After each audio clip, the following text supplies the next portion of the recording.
Bienvenidos a Vértice Internacional, soy Rina Musali y me da muchísimo gusto saludarlos el día de hoy para presentarles un programa sobre la Alianza del Pacífico y el interés que están mostrando naciones como Australia, Nueva Zelanda, Singapur y Canadá de convertirse en estados asociados. El día de hoy aprovechamos esta coyuntura para analizar los diferentes esquemas de inserción económica internacional de los países de América Latina, las claves de su relacionamiento con Asia-Pacífico, así como la muerte del TPP, este Acuerdo de Asociación Transpacífico, y su posible mutación y reconfiguración. En la segunda parte de este programa, un recuento legislativo de carácter internacional, así como les presentamos algunas entrevistas relacionadas con migración y fronteras. Acompáñenos.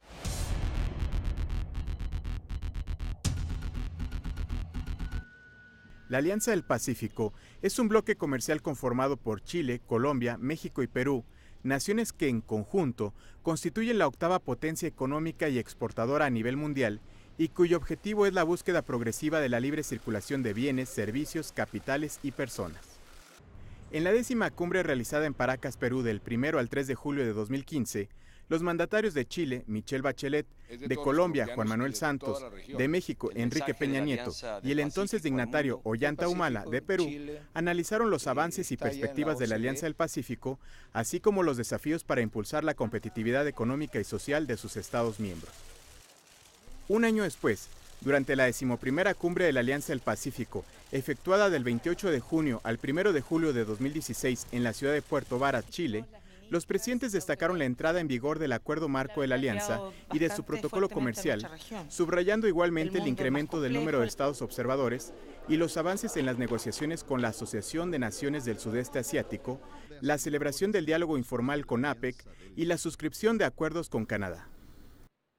Tras la salida de Estados Unidos del TTP, la Alianza del Pacífico creó la categoría de Estado asociado como un acuerdo económico que incremente el flujo comercial con la región de Asia-Pacífico, en el entendido de que los estados asociados no serán miembros de la alianza por carecer de un acuerdo de libre comercio con los 4 países que integran el organismo. Al concluir la 12ª cumbre de la Alianza del Pacífico, realizada en Cali, Colombia, en junio de 2017, se confirmó la negociación con Australia, Canadá, Nueva Zelanda y Singapur como sus primeros 4 estados asociados, todos ellos miembros del Acuerdo Transpacífico de Cooperación Económica, lo cual podría representar una alternativa al TTP, acelerando la integración latinoamericana con la cuenca de Asia-Pacífico.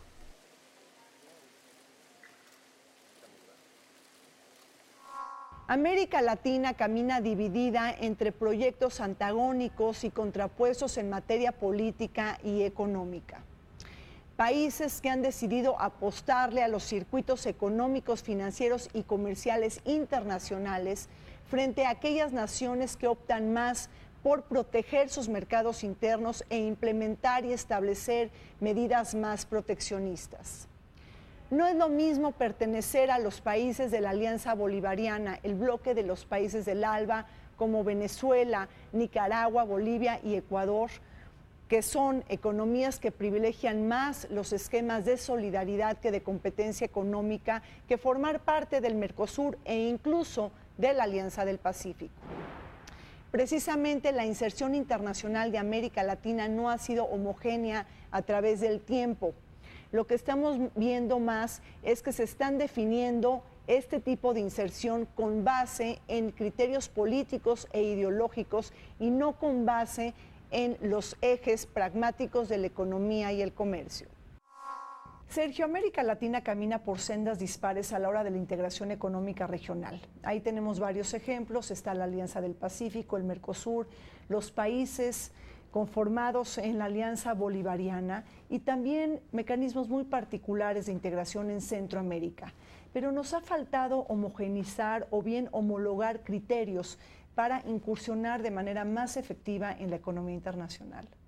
Desafortunadamente en Latinoamérica ya desde hace muchísimos años se está presentando este fenómeno de que sí se quieren agrupar países en ciertas áreas específicas en Sudamérica sobre todo, y hemos visto que no han evolucionado, que no han avanzado, por situaciones básicamente de naturaleza política y en algunos casos también de naturaleza económica. No ha permitido que se homogeneice esta necesidad de verdaderamente tener oportunidad de avanzar conjuntamente.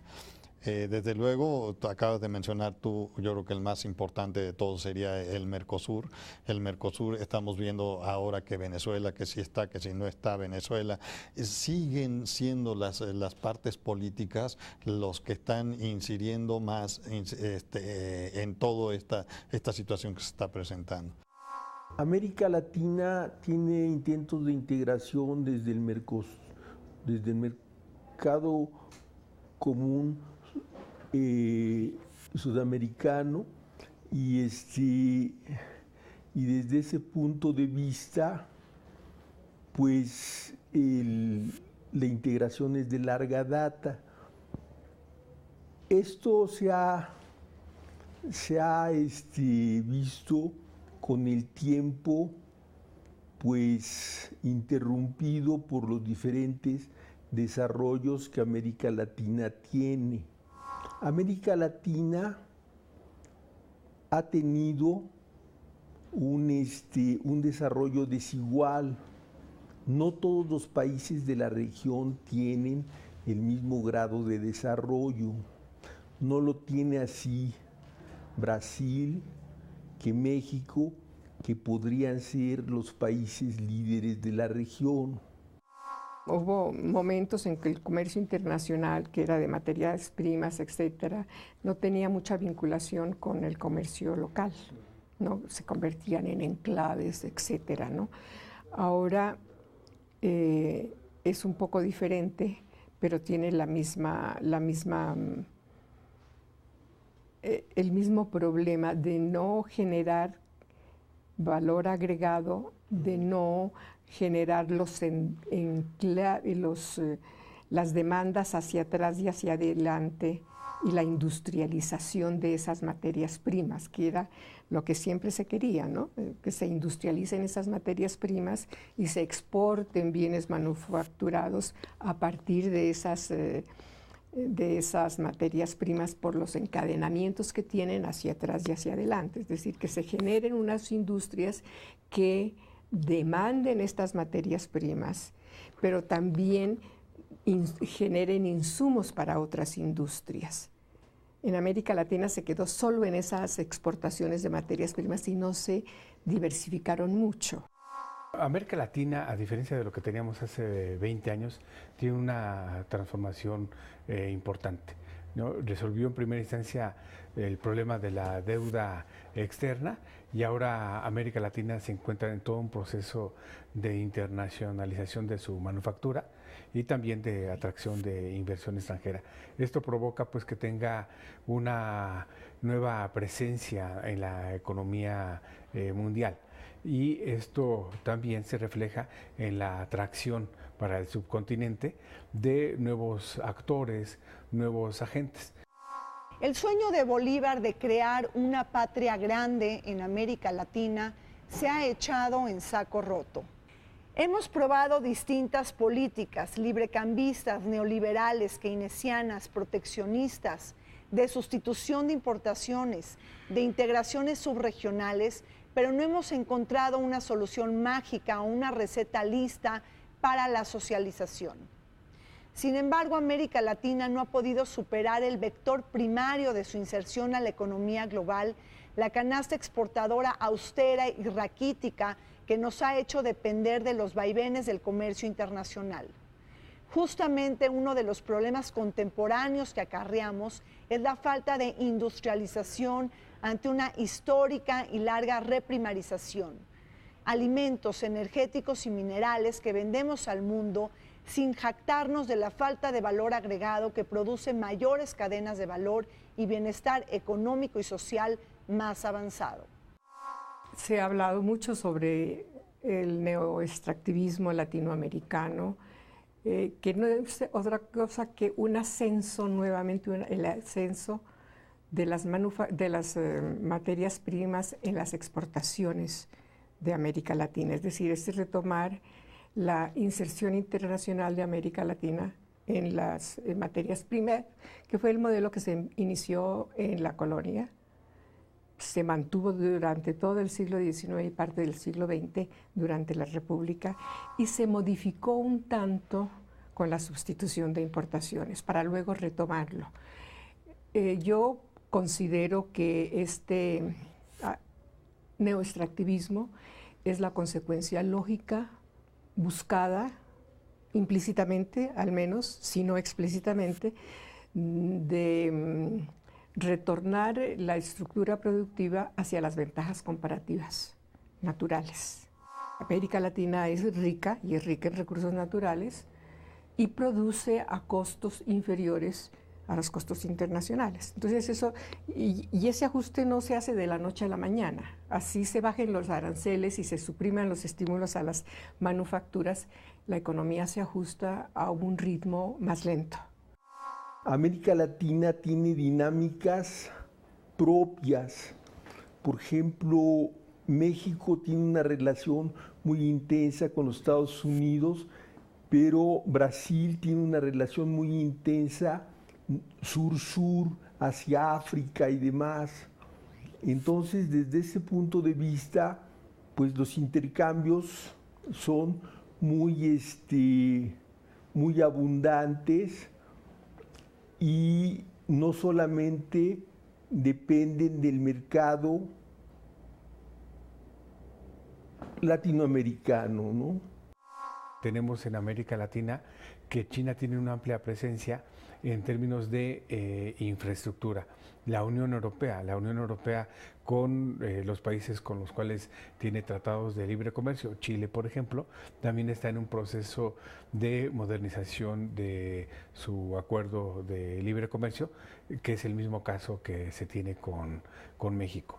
Un subgrupo del subcontinente, que es la Alianza para el Pacífico, estos 4 países que conforman este grupo, pues también tiene una amplia participación por sí mismos los países, Brasil, Argentina, el mismo Venezuela, en la parte de la materia prima o de commodities, pues también tiene una amplia presencia en este nuevo ajedrez de lo que es la política y la economía mundial. Tanto Brasil como Argentina como Bolivia empezaron a exportar productos primarios hacia los mercados asiáticos, básicamente China. Entonces, ¿qué fue lo que sucedió? Efectivamente, Brasil tenía una magnífica industria. Argentina también tenía industrias argentinas, ya ves el logotipo de ellos. Brasil estaba ya y crea ya aviones. Embraer es una de las grandes empresas de aviación. Iban en un proceso de industrialización muy interesante. Se distrajeron y basaron su política comercial en todo lo que son los productos primarios, a exportar sobre todo la soya, que era una de las cosas más requeridas y más solicitadas por parte de China. Y se distrajeron de su política industrial, se distrajeron de hacer crecer a su industria. Y ahora, cuando se viene la baja de los precios, ellos ya no están en condiciones de retomar tan fácilmente ese proceso que tenían de industrialización, cosa que México no hizo. Nosotros seguimos sobre nuestro caminito de estar exportando manufactura, comprar maquinaria para manufacturar y todo eso, hacer crecer a nuestra mano de obra. La mano de obra de México es muy calificada. Efectivamente, podríamos tener un tema ahí de que a lo mejor no está bien pagada. Para insertarse en el mundo globalizador que hoy está en cuestionamiento por la llegada de Donald Trump en Estados Unidos, el Brexit, la crisis del europeísmo, así como la cancelación del TPP, es decir, el Acuerdo de Asociación Transpacífico, y el TTIP, que es el Acuerdo de Libre Comercio entre Estados Unidos y la Unión Europea. América Latina debe apostar por una reindustrialización que permita crear una nueva base productiva que nos permita conectarnos de manera más asertiva y oportuna con el mundo de hoy. Recordemos que países como Japón, China y Corea del Sur basaron sus modelos de industrialización en las zonas económicas especiales, los proyectos que lograron construir un armazón industrial propio que luego les permitió conquistar el comercio internacional. Frente a los países asiáticos, América Latina se queda marginalizada con apuestas por el libre comercio sin un anclaje con la base industrial.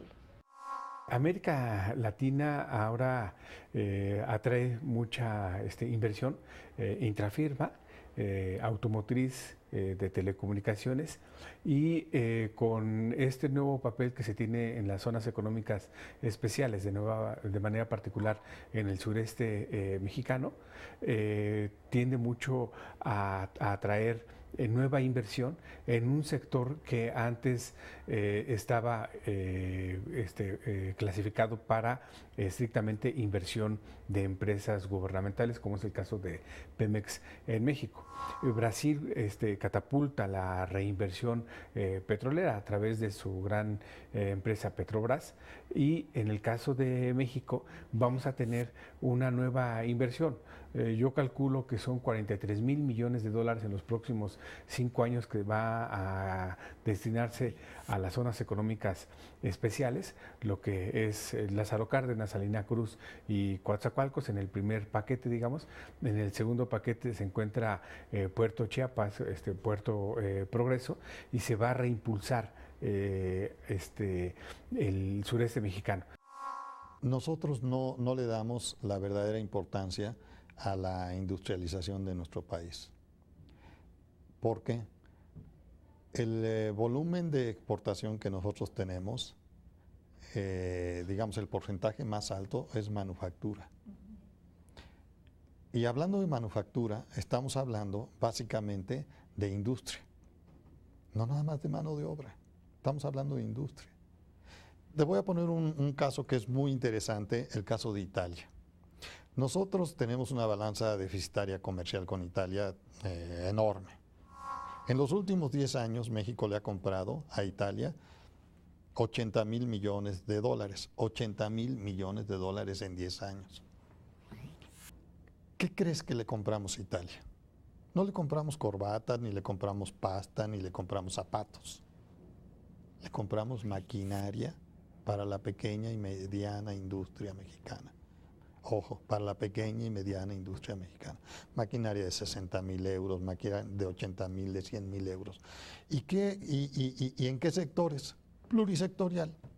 ¿Y eso qué quiere decir? Que se ha derramado en el territorio nacional toda una red industrial muy interesante de producción de manufactura. México venía industrializándose con el petróleo y usando el petróleo, y después del 82 ya dejó de hacerlo y sigue exportando petróleo en crudo e importando esa. Y el petróleo sí es una materia prima que puede dar muchísimos encadenamientos hacia adelante. México tiene una estructura productiva y un arreglo de economía internacional diferente a los del Suramérica, ¿verdad?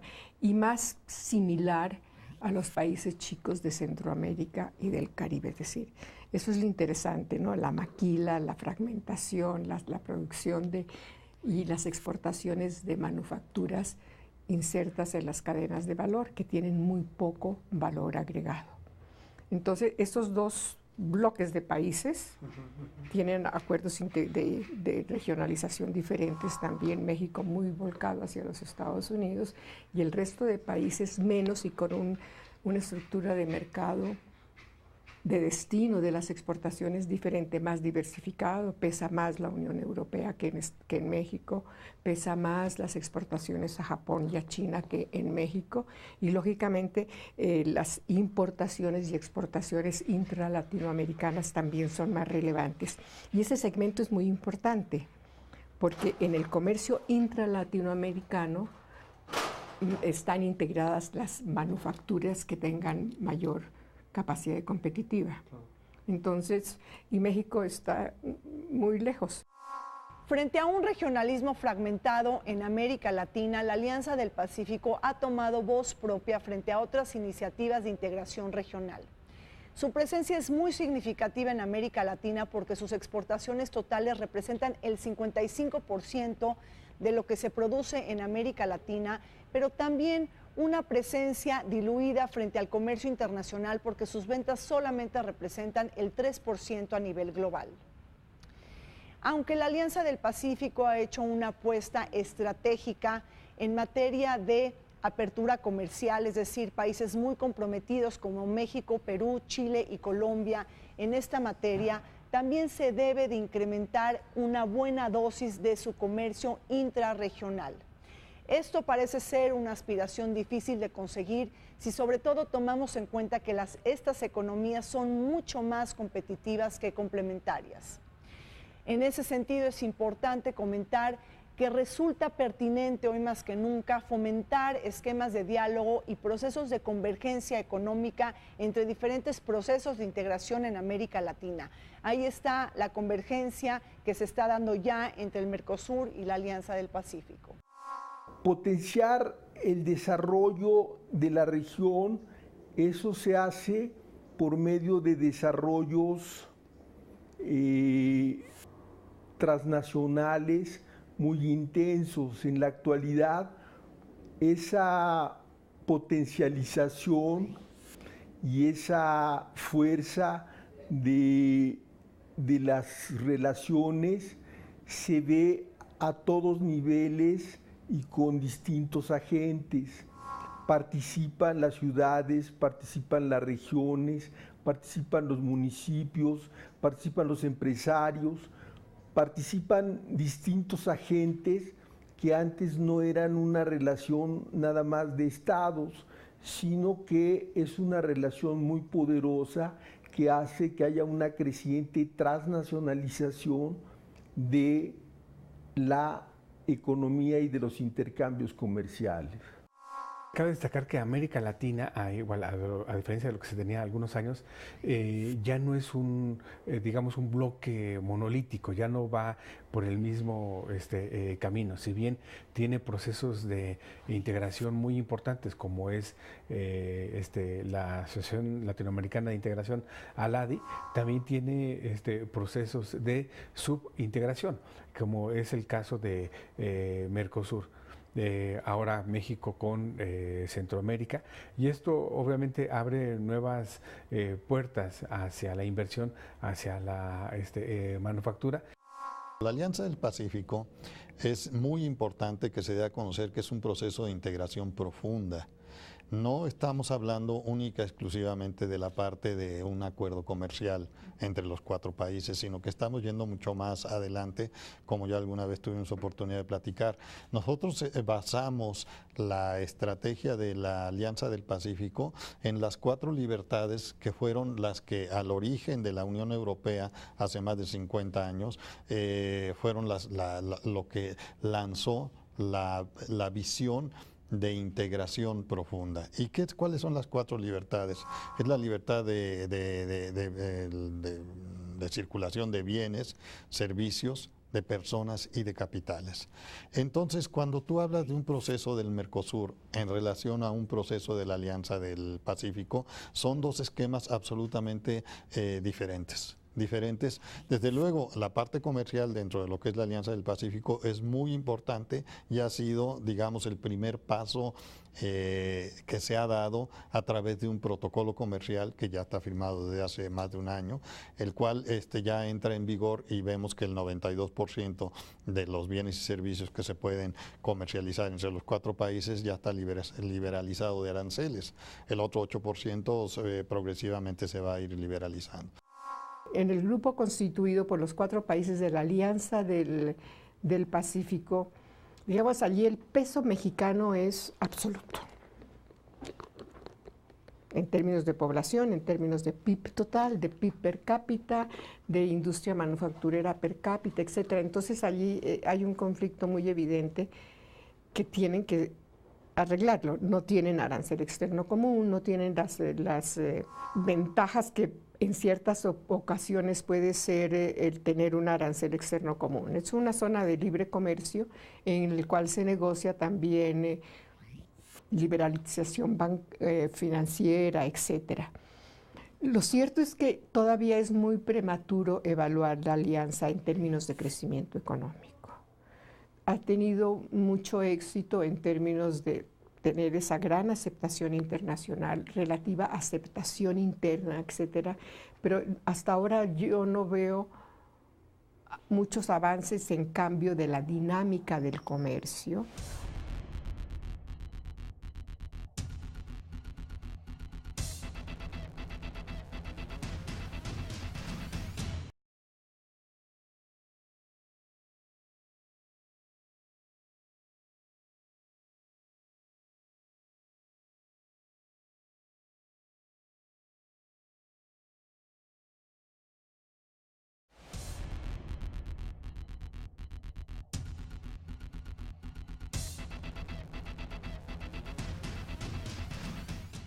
México, Chile, Perú y Colombia en conjunto representan la octava economía del mundo, es decir, conformados en este grupo de la Alianza del Pacífico, pero también representan un potencial mercado de 220 millones de consumidores, cifras que maneja la Secretaría de Relaciones Exteriores. Bajo una agenda ambiciosa en materia de liberalización, de desregulación, pero también de apertura comercial y bajo la propuesta de avanzar en una integración financiera regional, es que la Alianza del Pacífico también está tomando muchas decisiones que no necesariamente están relacionadas con los temas de comercio y de inversión. Ciencia, tecnología e innovación son los nuevos ingredientes que también están tomando lugar en la Alianza del Pacífico. Destaca la creación, en última instancia, de la primera agencia de innovación de la Alianza del Pacífico, en donde instituciones mexicanas como el CONACYT y el Instituto Mexicano de la Propiedad Intelectual participan. Yo creo que es un primer intento para recuperar viejas prácticas comerciales que se dieron en América Latina y de esta manera lograr que economías como las economías andinas y la mexicana se puedan integrar para poder lograr objetivos comunes con posibilidades no solamente de intercambio de productos, sino de propiedades bursátiles, ¿no? Como todos los esfuerzos de integración económica que se iniciaron como una forma para desarrollar las manufacturas, creando en los acuerdos regionales el mercado protegido para que allí compitieran todos los países, ¿no? Diga, el grupo andino, pues eran 6 países andinos que se defendían ante el exterior con un arancel común, aprobado comúnmente más alto, y liberalizaban las manufacturas entre sí. Y así ganaban economías de escala, así aprendían a exportar, etcétera. Y se permitía el desarrollo de las manufacturas que hoy por hoy, como desde hace más o menos, desde los primeros mercantilistas, el primer Borbón, rey de Inglaterra, consideraron siempre las manufacturas como el eje económico y más dinámico de la economía. ¿Qué tanto puede servir la ciencia y la tecnología? Mucho, por supuesto que mucho, pero siempre que haya esos sectores dinámicos que la necesiten y que la usen bien. Traemos cerca de 27 temas torales, algunos transversales por países, en los cuales, sobre todo desde un punto de vista empresarial, nos estamos encargando los empresarios de los 4 países de estar haciendo todo un análisis y una serie de propuestas a propósito de lo que nosotros consideramos que se tiene que meter dentro de los documentos que rigen el acuerdo entre los 4 países.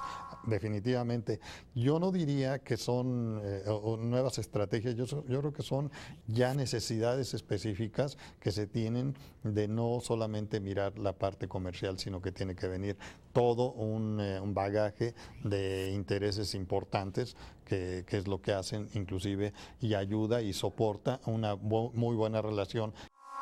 Debido al dinamismo alcanzado en la Alianza del Pacífico, otras naciones han mostrado su interés de incorporarse a este esquema de integración regional.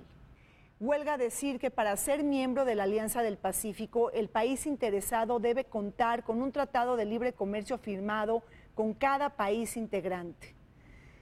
En este aspecto, el presidente hondureño Juan Orlando Hernández ha visibilizado el interés de este país centroamericano de incorporarse, una aspiración que toma mayor relevancia ante la firma de un tratado de libre comercio entre Honduras y Perú en mayo del 2015.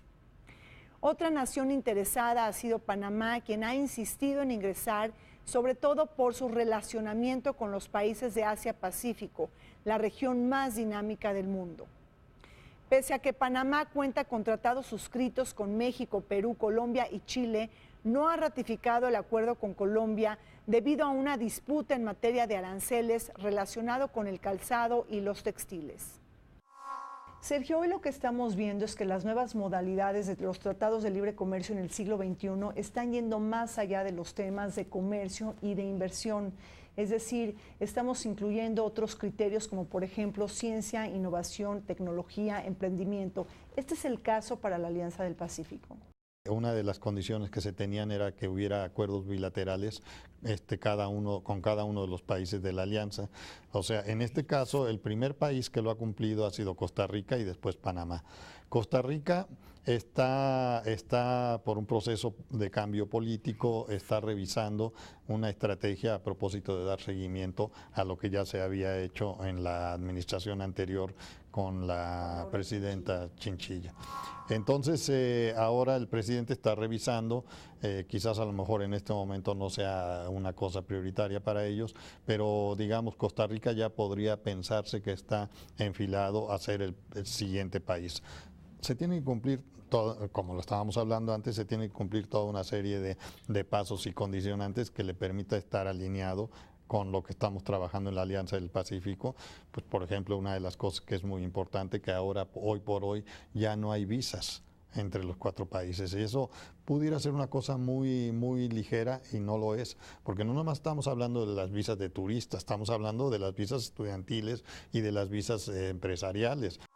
América Latina muestra desde 40 años que tiene 2 procesos encontrados.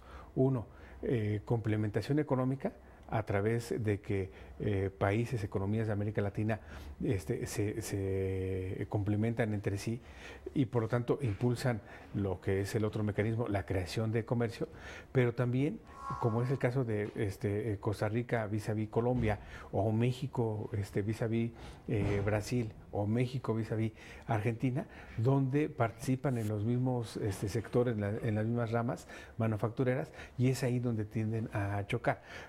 Yo creo que falta mucho por hacer en este proceso de encadenamiento subregional para poder impulsar economías de escala en torno a procesos productivos muy similares. Costa Rica, otra nación quien ha mostrado su interés de incorporarse a la Alianza del Pacífico, ha visto truncadas sus aspiraciones. Desde la presidencia de Laura Chinchilla se mostró interés formal, sin embargo, la administración del actual presidente Luis Guillermo Solís decidió atender inquietudes y cuestionamientos plasmados por diversos sectores agrupados en la Alianza Nacional Agropecuaria. Esta alianza que argumenta que Costa Rica pudiera perder 500,000 empleos, la advertencia que ha contribuido, por cierto, a dilatar su adhesión a este esquema comercial. Asimismo, Paraguay y Uruguay, 2 miembros del Mercosur, han mostrado interés de formar parte de la Alianza del Pacífico.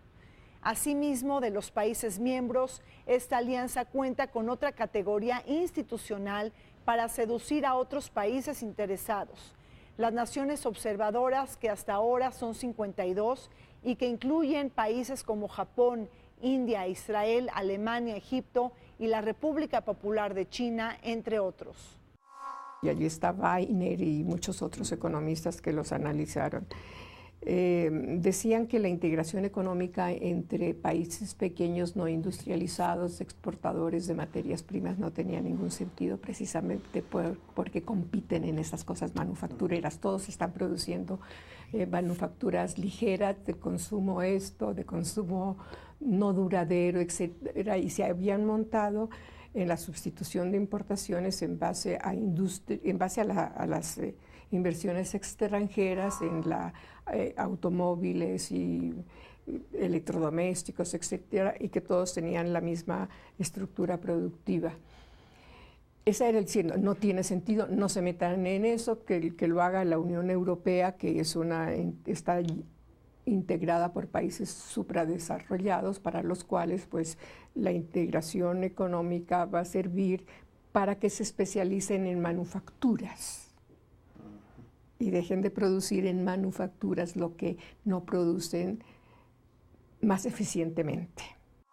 Se puede aprovechar otro mecanismo que no ha sido muy explotado, como es la parte de infraestructura, algo que funciona muy bien en la Unión Europea y que ha impulsado el mercado interno de Estados Unidos, es su geografía y tienen una logística en cuanto a transporte muy importante. El caso de América Latina, que tiene colindancia los países entre sí, que no hay una orografía, que no hay una geografía que mine ese proceso de infraestructura, los países por ahí también pueden impulsar, como es el caso de la inversión de China en impulsar esta infraestructura de transporte ferroviaria entre Brasil con Colombia. Ese es un ejemplo de cómo puede impulsarse sinergias de logística. Un elemento muy significativo del relacionamiento de la Alianza del Pacífico con el mundo es el interés mostrado de Australia, Nueva Zelanda, Singapur y Canadá de formar parte de este esquema de integración regional, una posibilidad que pudiera ensanchar el mercado potencial de consumidores de 220 a 300 millones de personas. En impasse queda la relación entre México y Canadá por la negociación tan complicada del Tratado de Libre Comercio de América del Norte, que muy posiblemente pueda desfigurarse ante la furia populista y nativista de Donald Trump en Estados Unidos. Por otro lado, es interesante observar que países como Japón, Vietnam, Malasia y Brunei, todos ellos integrantes del fallido TPP, que por cierto Donald Trump también abandonó, han mostrado interés de convertirse en estados asociados de la Alianza del Pacífico. Tenemos 4 países asociados en la Alianza del Pacífico. Esos 4 países asociados son Canadá, Australia, Nueva Zelanda y Singapur. Estos 4 países van a poder establecer y hacer un acuerdo comercial con los países de la Alianza del Pacífico globalizados en la Alianza del Pacífico, que somos Chile, Colombia, México y Perú. Y ahí es donde es, digamos, la única oportunidad que se tuviera de tener algún tipo de integración con la Alianza del Pacífico, porque todo lo demás no entra en el esquema, digamos, de política en la parte comercial. Ya una vez que se dio la apertura con estos 4 países asociados, quizás más adelante, con una serie de situaciones y cosas que se van a tener que revisar, podamos considerar, y no nada más a Argentina y a Brasil, a otros países que pudieran tener un acuerdo comercial con la Alianza del Pacífico. Pone en luz que cuando todo el ambiente mundial está, si no en contra, por lo menos no tan favorable y muy escéptico de los acuerdos de integración y de cooperación económica internacional, América Latina insiste en que ese es el camino para América Latina. La economía se presenta, sobre todo la economía clásica y la economía neoclásica, se presentan como ciencias similares a las ciencias naturales, abstractas y apolíticas, y así esconde su verdadero carácter de ciencia social.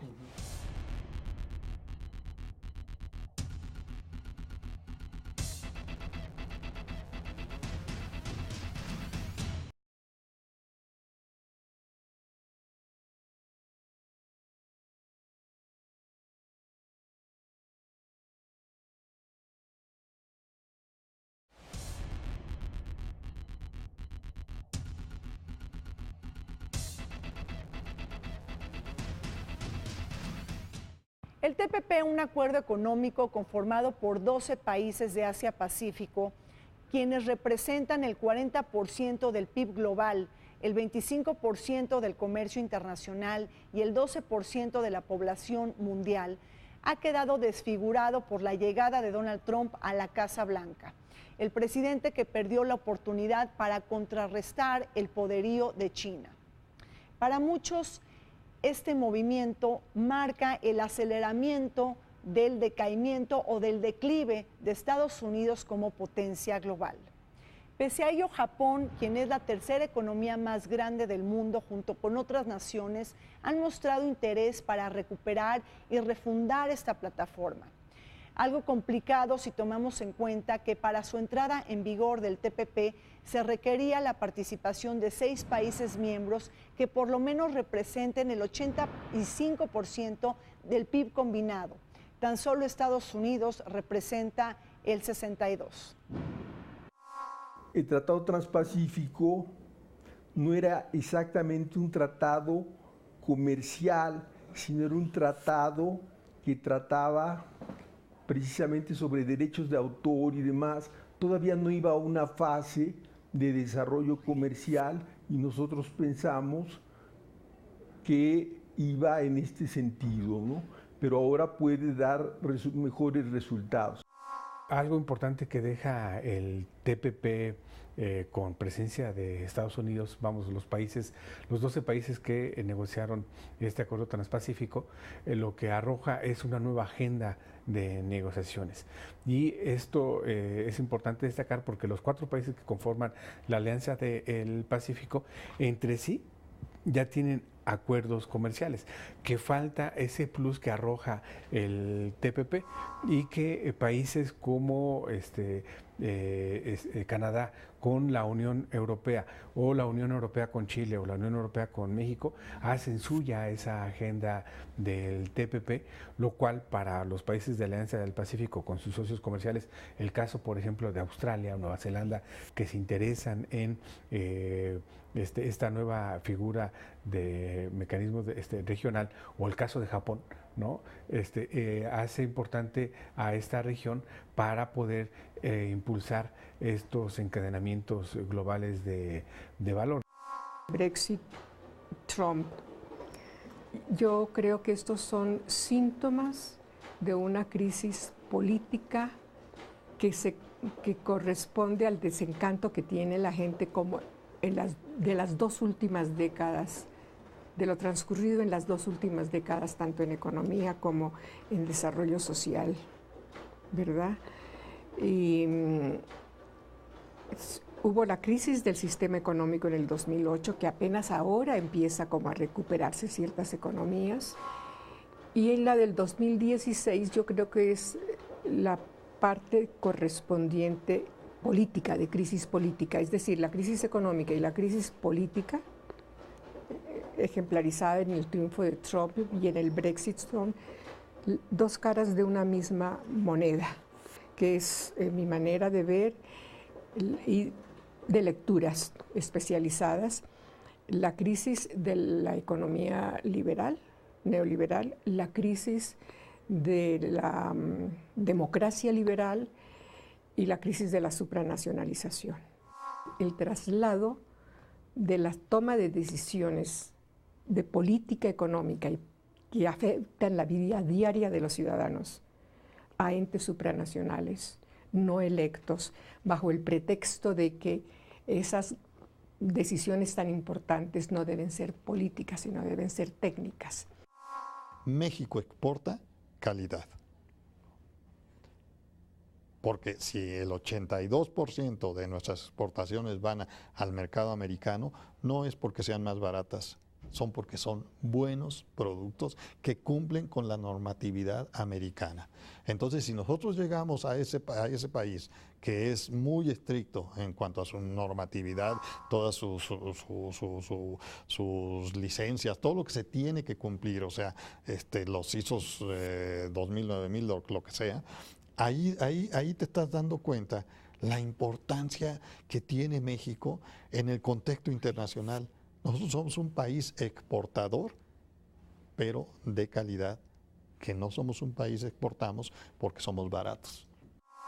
Japón y Nueva Zelanda son dos países que han mostrado enorme voluntad política para recrear un TPP sin Estados Unidos. Japón, un país que depende del comercio internacional para importar alimentos, energéticos y minerales, se ha mostrado partidario del libre comercio y de extender sus pactos comerciales hacia otras latitudes.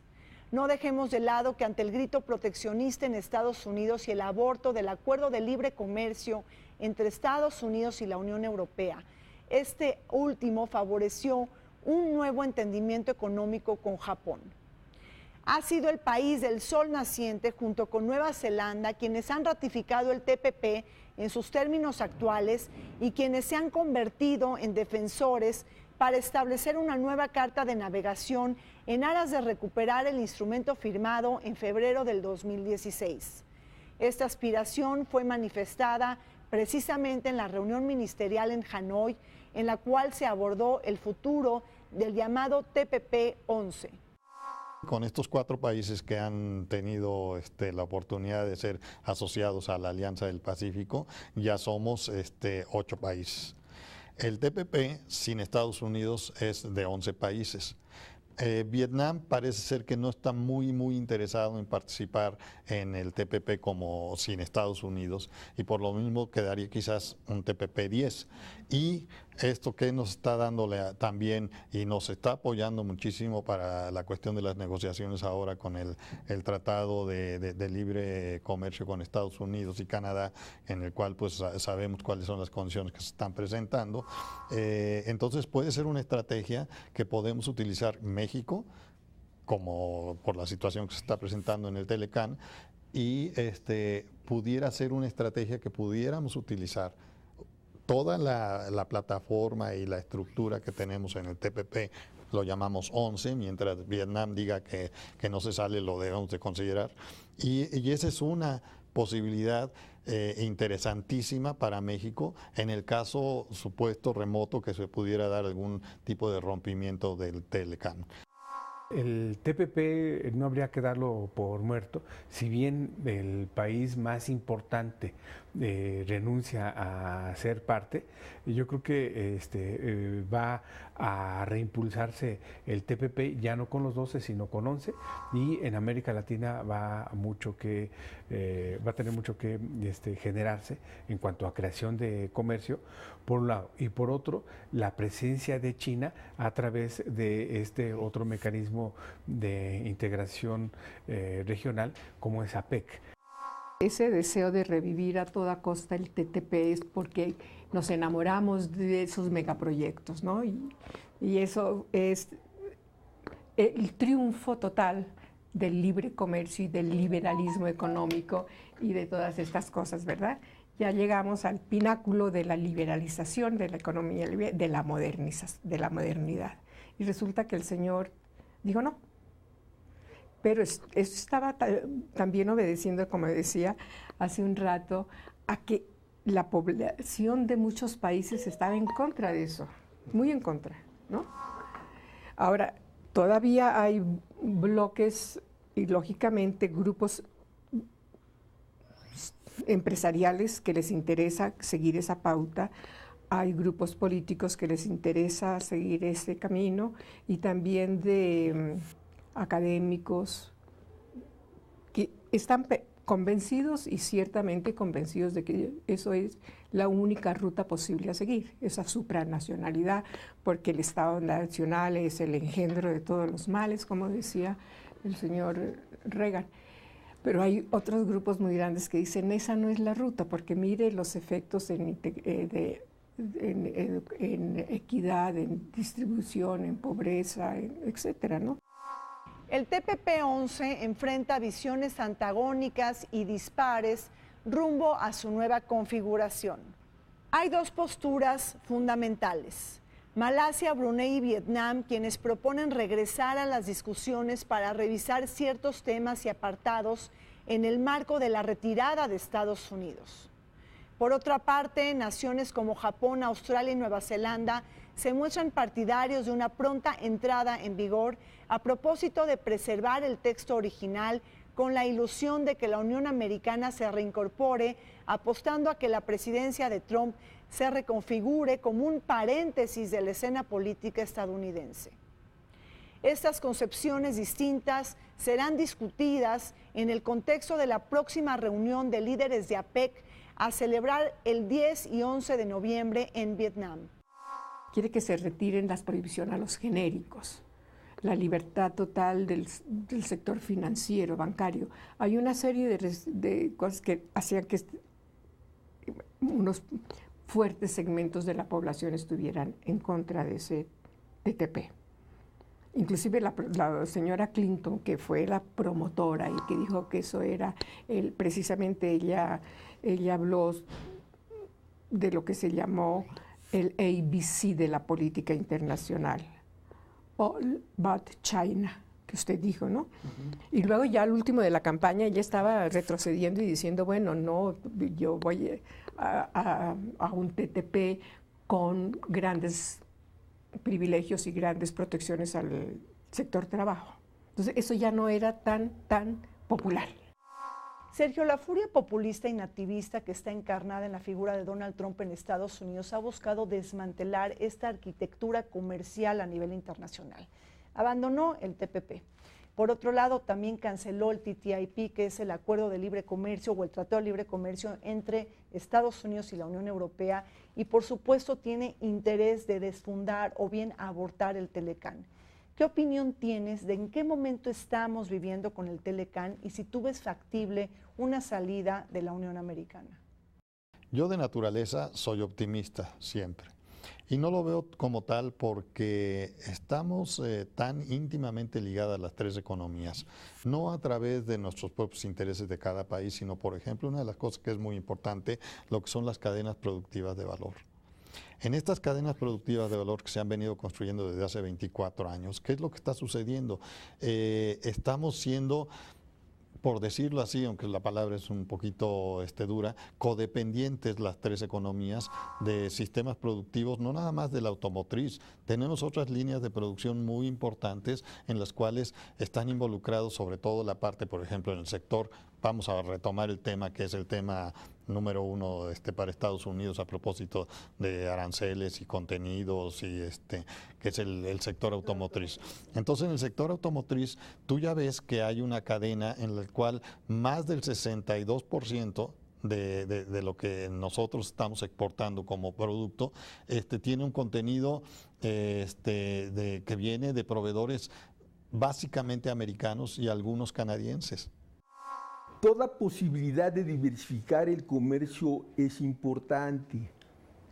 Sin embargo, es posible que, como yo le decía, algunos países de Sudamérica puedan tener relaciones intensas con China. Estoy pensando en el caso de Perú, pero no es el caso de México. México tiene el 80% de su comercio exterior con los Estados Unidos. Entonces hay un determinismo geográfico que, si bien nos va a hacer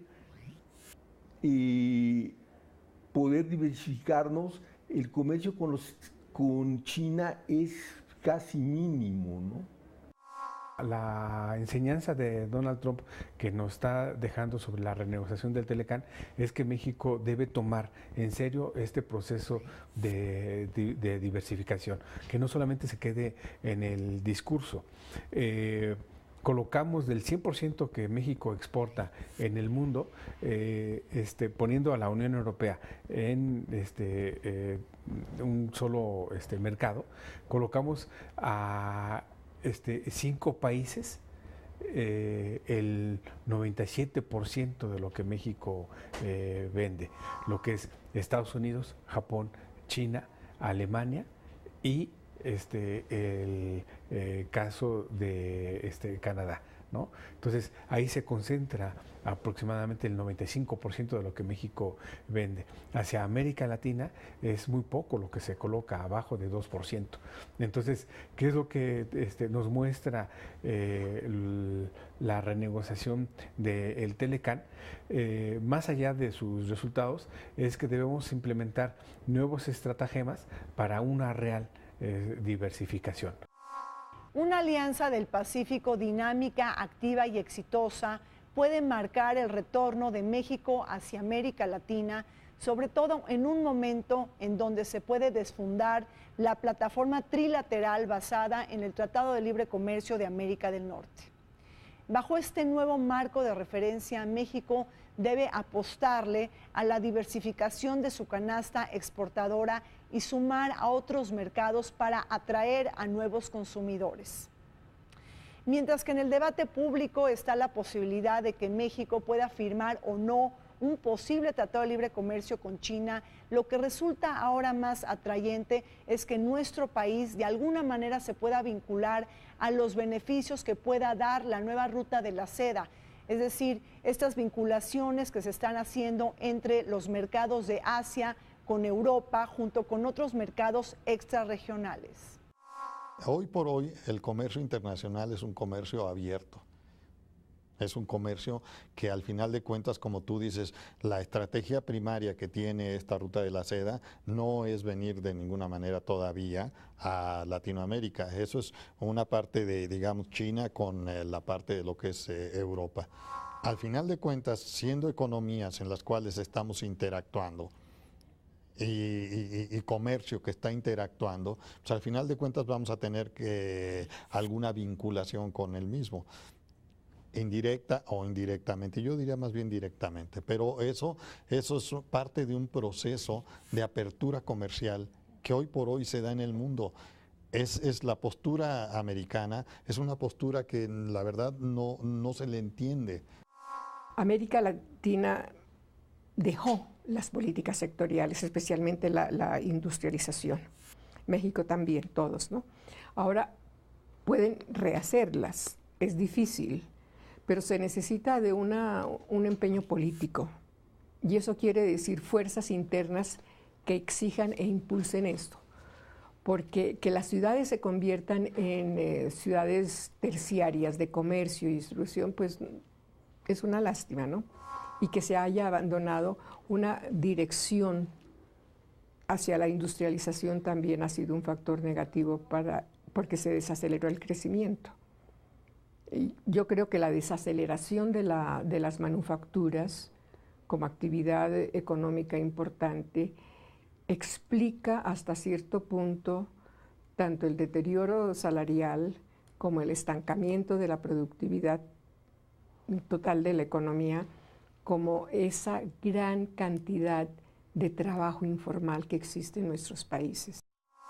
Se nos acabó el tiempo en Vértice Internacional. Soy Rina Musali, les agradezco mucho su atención y compañía y como siempre, les recuerdo que este programa se transmite todos los martes a las 21 horas y en retransmisión los sábados a las 7 de la noche.